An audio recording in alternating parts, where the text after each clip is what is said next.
Tingnan natin, no? Nakailan session na tayo? 10. 10, di ba? Siya galing sa Zamboanga. Nagsimula kayo something March 6 eh. March 4. March 4. Oh, okay. Yung kapatid niya ang tumatawag sa akin na nasa Maynila. Tawag ng tawag. Siguro isang buwan. Sabi ko, ano ba yung may pag-asa ba? Paano ko masasabi may pag-asa? Hindi ko nakikita. Kaya sinabi, dalin mo na rito. Ayun, dinala. Kasi parang nawawala na siya ng pag-asa dahil mabigat yung sakit mo. Tama? Opo. Dahil meron kang sakit sa lungs, tapos metastasis sa liver. Opo. Oh, stage 4 na yun, bihira nang nakakasurvive doon. Pero awa ng Diyos, after na 10 session, Opo. ano masasabi mo? Si Mrs. mo na. Anong nangyari? Napansin mo sa kanya? Okay na po siya. Dati ba inihingal siya? Hindi, tabi mo. Hinihingal siya. Hinihingal. May pain ba siya dati? Ang likod lang niya. Likod. Ngayon, may pain pa ba? Wala na po. Oh, wala na. Oh. Yan, tuloy-tuloy lang. Palala ng palala ang pain yan. Kasi lumalaki yung tumor mo eh. So, lumalabas, yung tumor mo lumiit. Although na doon pa rin, lumiit. Nananalo tayo, hawakan mo mo. Oh, mainit Tapos yung kamay mo, hindi maputla, Yan dami nating tingnan mo, i-close up mo para sabihin ko.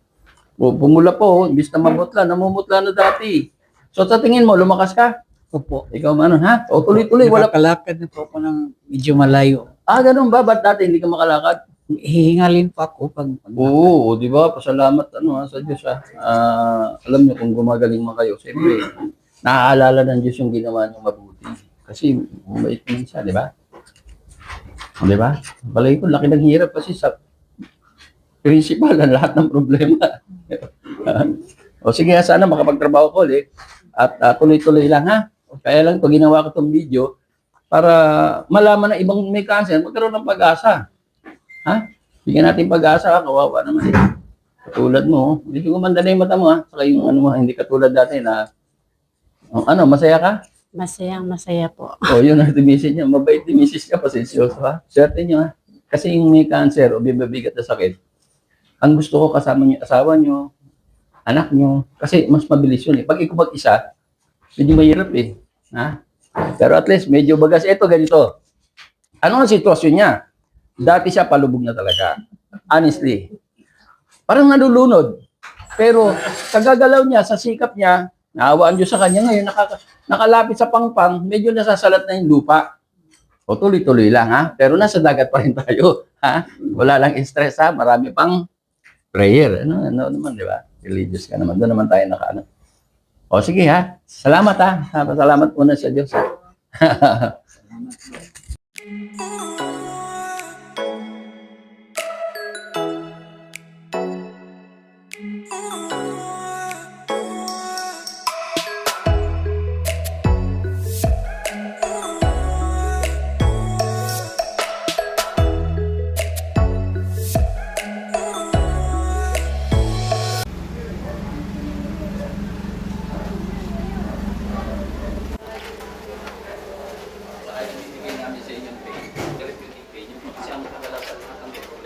Yung nerves humina.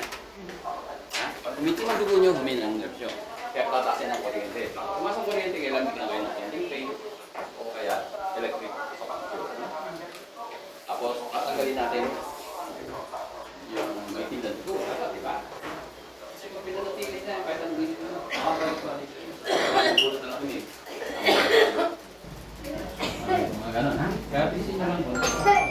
Yan ang pinaka-the best. Kaya tingin mo, ang dami. Puro mga ano yan. Yung mga nakaupo na yan. Ano na yan, hindi na talaga mga original na pasyente ko yan. Yung iba, recommend na. Kahit isa nalalayo sa ang lugar. Mindanao ito. Mindanao ito, Zamboanga. At mabigat ang problema niya. Mitaas sa stage 4 na. Sa lungs at sa liver.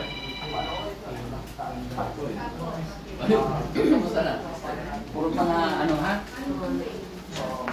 Dito, kung kami man nagte-therapy, hindi kami nangangako gagaling kayo ha? Dahil ang magagawa ko lang 50%, sa inyo 70%. Bakit?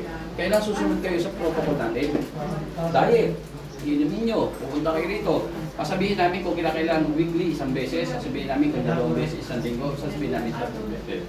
Pero pag nagpunta kayo rito, well, mahirap talaga. Pilipinas ngayon, maraming Pilipino naghihirap. Imbis na isang therapy lang gagawin natin, naabutin tayong 3 hanggang 5 therapy. Parang 5, 3 session, gano'n.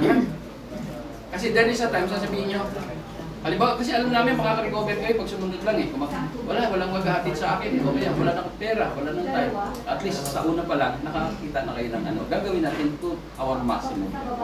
Kaya medyo matagal tayo. Yun ang dahilan. At kadalasan ng, siyempre, marami dyan wellness, negosyo, ito hindi. May halong tulong ito. Kaya, hanggat maaari, yung oras nyo sa maghapon, bigyan nyo na ito para matulungan natin kayo. Ha? Konting negosyo ito, kumita, pero yung makatulong ang importante sa amin ng garawan.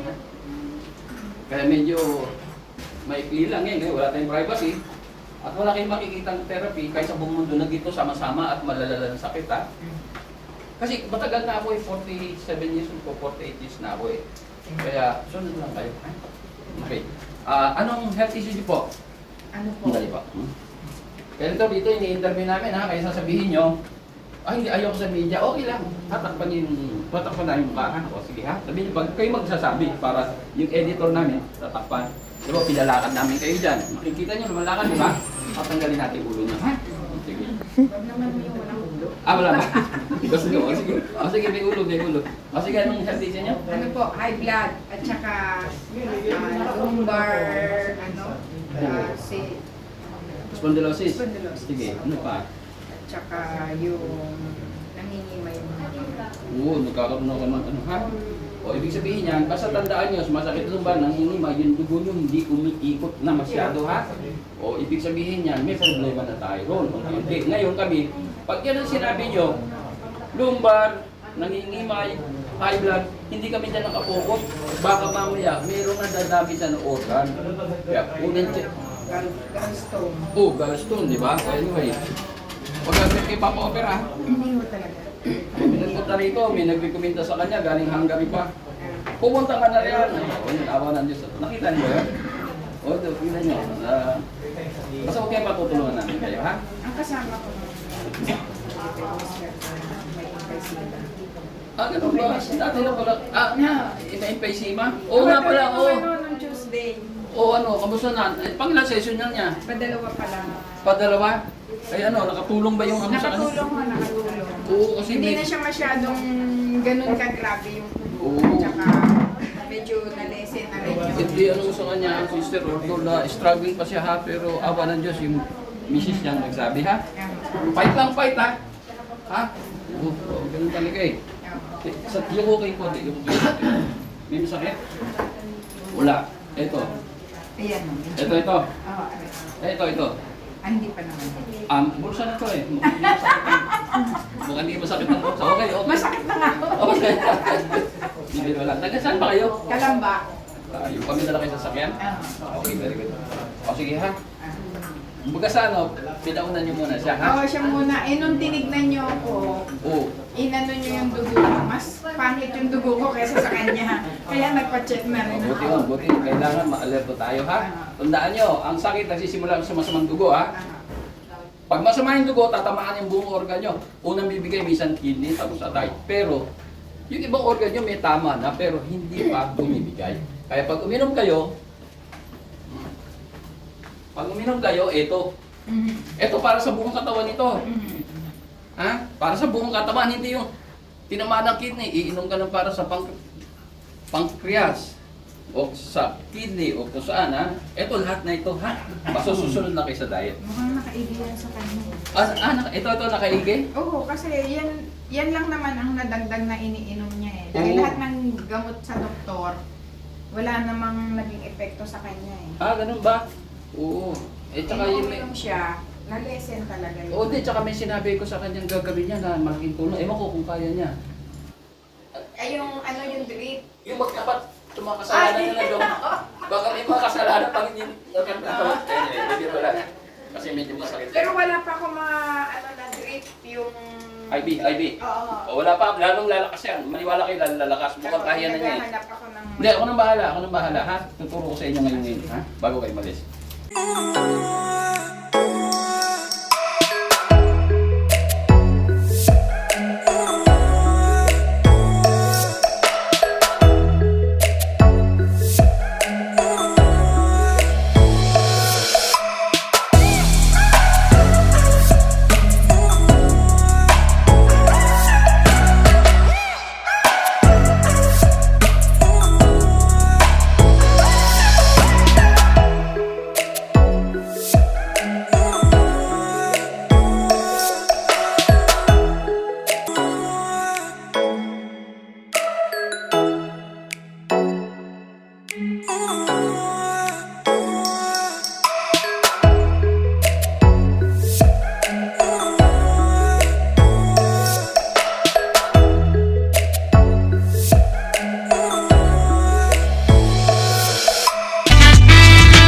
Ilang mga natatanging Pinoy sa bansa ginawaran ng pagkilala sa katatapos lang na Bravo Philippine Awards na ginanap sa Manila Hotel. Basta binigyang pagkilala yung Pinoy inventor na si Ismael Aviso Sr. bilang Inventor of the Year at kanyang anak na young entrepreneur na ginawaran ng Excellence in Business. First of all, I'm very thankful na binigyan tayo ng pagkakataon ni Bravo Filipino na maging part of awardee of this year to be Excellence in Business. So I'm very happy na nakasali yung business namin dito. Nagpapasalamat ako maraming. Una sa Diyos, siyempre. Pangalawa, sa mga organizer nito, nakilala nila yan. Lalo-lalo na sa panahon ng pandemic. Ano?